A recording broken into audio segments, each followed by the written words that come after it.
Hey everyone, welcome to another episode of Shred Your Halo with me and my best friend Jharna, where we bring to you topics that mean something to us because it's happening in real time in our lives. We put out a video once every 2 weeks, and hopefully this topic will resonate with you. The topic is called How Deliberate is Our Life? And this was very close to me because I've been in some form or the other thinking about this for the past couple of months at least.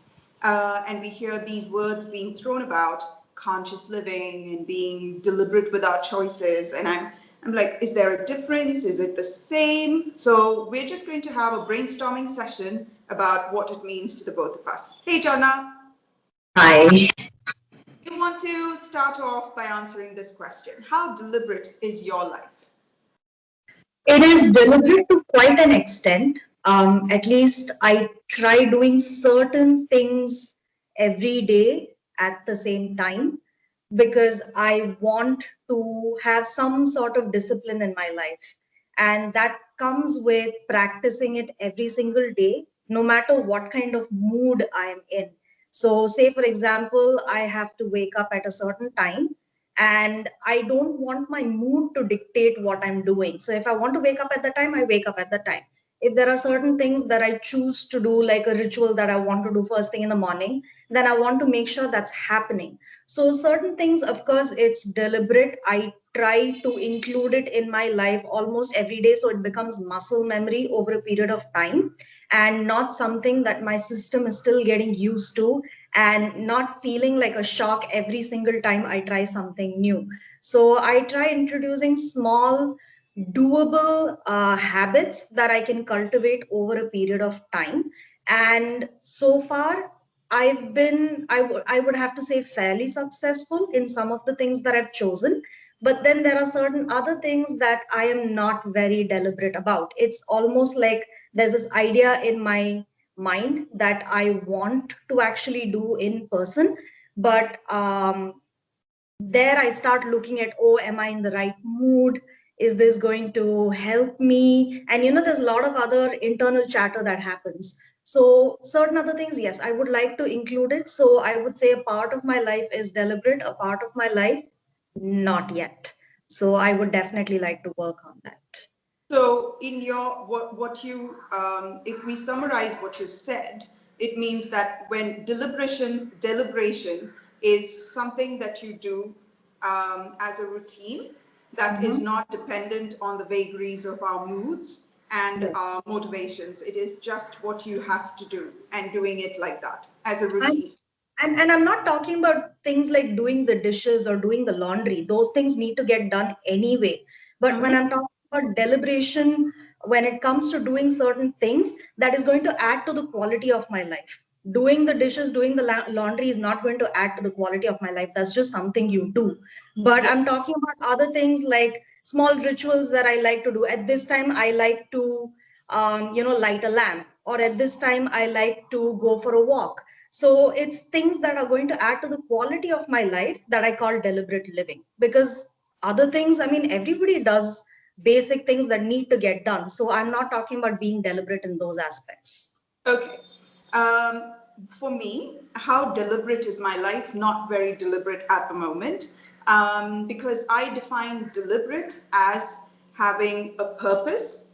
So I should know why I'm doing what I'm doing, and it should be clear and explained to every part of me without every part of me understanding and being on board, and every part of me facing in one particular direction. There is this incredible possibility of self sabotage.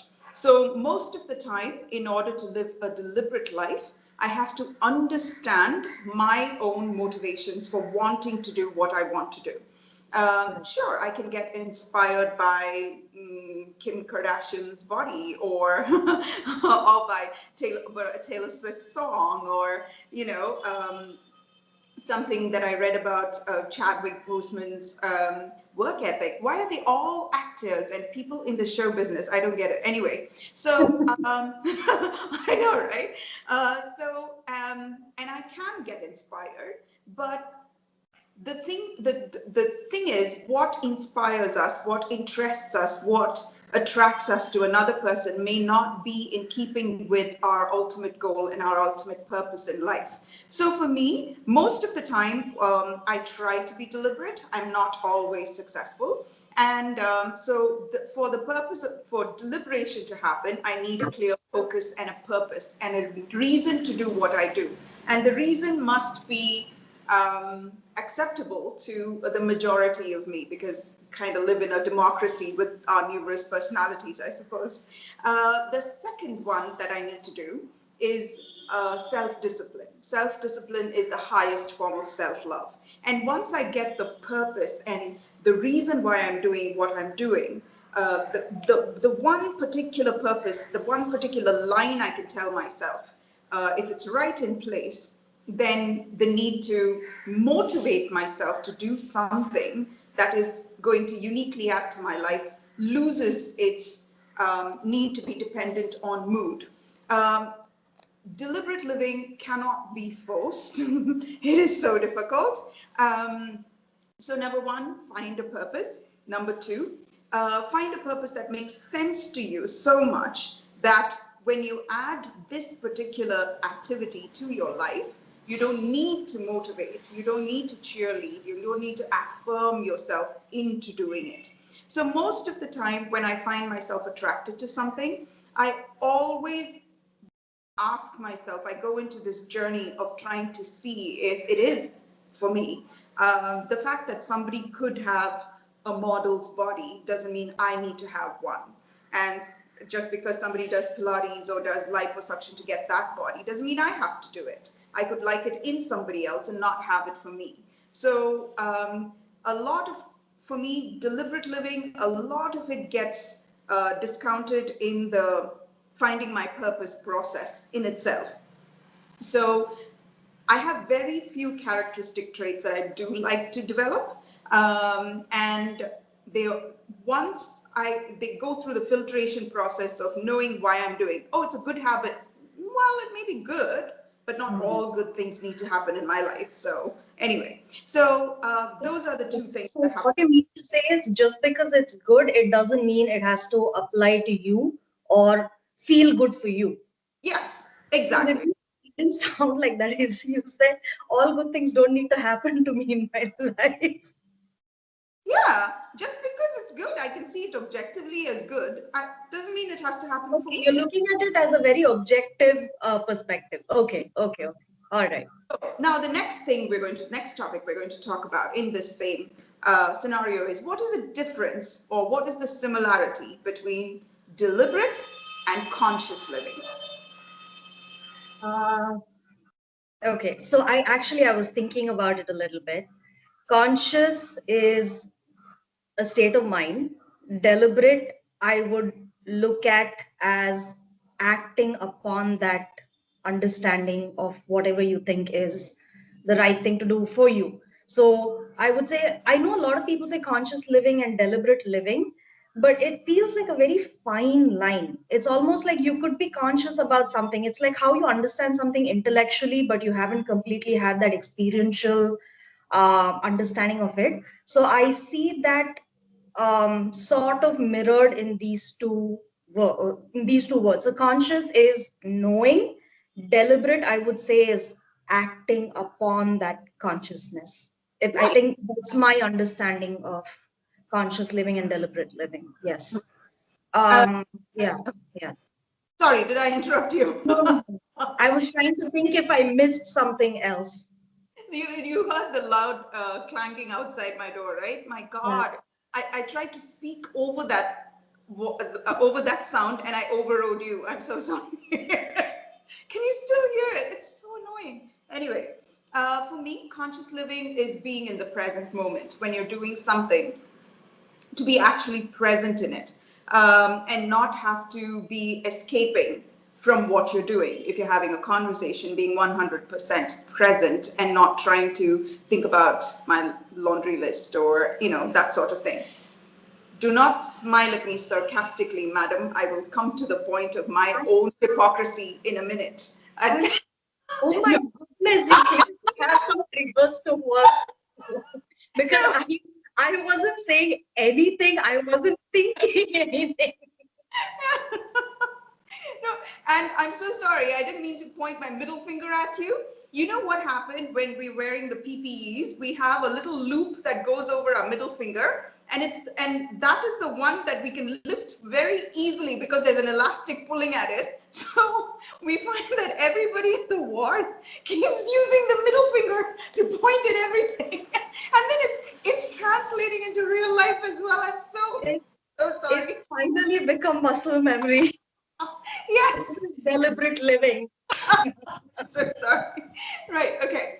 So conscious living is being in the present moment, soaking the experience of what we're doing and why we're doing it and being there for it. Deliberation, being deliberate and deliberation is knowing why we're doing it and doing it consistently without having a lot of emotion attached to the beginning and the end of it. The experience of it is conscious living. So I look at deliberation as the bookends and the books in between and the reading of them as consciousness. Right. Now, I do know that I kind of multitask, or that is my is what I'm constantly told I do. And yesterday I was just explaining to my cousin as well. I was sweeping out my garden, and she came over to talk to me. We were just chatting, and I swept out my entire garden. I the mundane activities like sweeping out a garden to me is something that needs to be done. It's not, and whether if I do it or don't do it, the world doesn't change. I don't become a better person for having swept a garden. The plants don't suffer whether I sweep their dead leaves or not. Um, but here it is. It appeals to the aesthetic in me. Whether I have a bath or not is my responsibility. Like you said, doing dishes, doing your laundry, brushing your teeth, going to sleep. Things like these are just what needs to be done. And I personally need a little bit of stimulation while I'm doing it. So therefore, I keep listening to music, I'm sorry, podcasts, or I'm talking to somebody on the phone. So I get two things done. So I'm present for the conversation, whereas my body is engaged in the doing of the mundane things. So that's what I do, multitask. Anyway, but the deliberation is I have a timetable for my week, and my mind knows, this is what I'm going to do. And so therefore, when it happens for me, I'm in that quiet place where I don't have to worry about what am I going to do next? What am I going to do next? Because my timetable is set. We did this in school. Why did we forget it along the way in our road to adulthood? It's like all the good things were taught to us when we were children, and then we just lost all the good things on the altar of adulthood. It makes no sense. Anyway, so that's my understanding of being deliberate and being conscious. Do you want to add to that, Jharna? No, I think it makes a lot of sense because conscious living is something that you just do while you're doing your tasks, which makes complete sense. Yeah. Yes. Otherwise you're just all over the place. Yes. Now, what happens when we live deliberately, Jharna?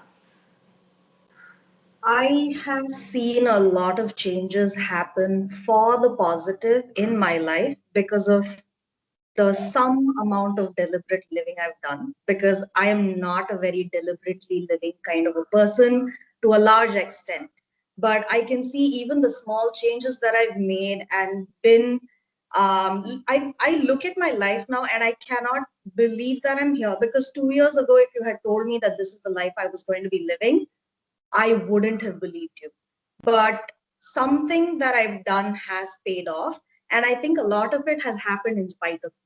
So I think when you do even a little bit of conscious and deliberate living, I feel like the universe kind of puts all the effort in that direction to make it happen for you, which is why even the little bit of effort that you put, and you put, say, 20% effort and you see 80%, results coming from that, I feel like everything around you kind of arranges itself to accommodate you in that space. So I mean, and if imagine if you were to do this every single day in every aspect of your life, I can only see it getting better and better. But it is a muscle that needs to be trained because it's not something that comes naturally for most of us. At least it doesn't for me. And I feel like having small, actionable plans, like, short-term plans, at least somewhere I can put in that 100% effort, I think will lead to a much, much better life, a lot more clarity as well, in your mind, in your heart, and you can see it reflect in your surroundings as well. So that's been my experience. Yes, I completely agree with everything that you said. And just to add to what you said, or maybe I'm just saying it a little bit differently, what you actually said, I think deliberateness and deliberation, and doing things deliberately is the boundary we set within which conscious living and consciousness can flourish. So this is the I don't think every time because I never planned my life before, my life was a bit chaotic, and I used to constantly think, oh, let me wash the dishes with just concentration. But the truth is, I didn't know what was going to happen next, what I was going to do next. I didn't know because moods and emotions and motivate and everything is like a drunken monkey. It's just monkey whining from one branch to another. You know, the thing is, I used to come from a place where I would plan every single aspect of my life. So the key over here is not having just action plans, is having conscious action plans. Because even though I used to plan, you remember how I was. I used to plan every single thing to a T, and at the same time I would feel so out of control while doing it, and I needed to put more plans in place so I would feel less out of control, but it would result in me being more out of control. So now I plan to some extent, and I also don't attach too much to the too much emotion to the outcome of what I have planned. I mean, of course you want to hope that things will work out well when you have put in the effort, but I try not to let my moods be dictated by what the outcome is, because I'm trying to be a little bit more conscious of the things that I'm doing in that moment. So at this point, I suppose this is all I know. What results will come out of it, that'll only be something you'll see later on. And then you tweak the way you want to change your plans, or you find out why certain things are not working, and then you try and understand how to make that better. So not just an action plan, but having a very conscious way of doing it is what I'm talking about at this moment. Okay, now what I'm saying is going to be different from what you said. Okay. For me, like being deliberate is creating my life, my outcome of my life has I have become more disciplined, more tolerant of myself, and not very tolerant of people who may drag me back. I've become more energy conscious. My consciousness has increased as a result of deliberately planning things to do. So now I know from this time to this time is what I'll do. My housework, it doesn't matter what housework I do, whatever I do is an improvement to the cleanliness of the house, and whatever needs to be done that day gets done. And it's not important. The most important thing is to know at that time that I'm going to do it. So I deliberately plan that that's what is going to happen. And I push, not that housework is less important, but it just has to be done. Uh, and my character and my personality and the outcome of my life is not going to be dictated by how often I mopped my floors. So, and I'm not a better person if I mop my floor every day, and a lesser person if I did it once a week. So those things, for the first time, I've been able to prioritize. So when I've been deliberate about my actions and my activity and my time, when I become deliberate, I'm becoming more time conscious. I'm becoming more rational in my thinking. I'm able to prioritize things better. And as a result of, I find myself always being prepared. Even though I'm only doing the top first three important things and then the next three. So as and when the most important things get done, I find that I'm always in a state of, oh, done, done, done. So the first three is the most important pressing things to be done. When the deadline comes for it, I've already done it because that's what I wanted to do.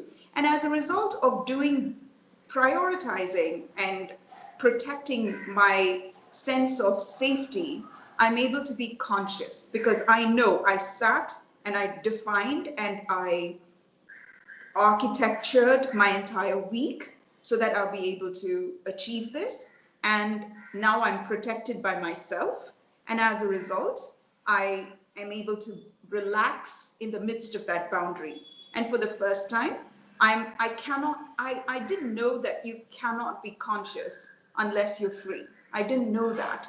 I thought consciousness can be done in survival mode and living in a kind of a mental prison. Anything can contribute to consciousness. Maybe it's true, but I wasn't designed for it. I don't know if you're designed for it, Jharna. Like, I need a lot of freedom in my head. I need to have.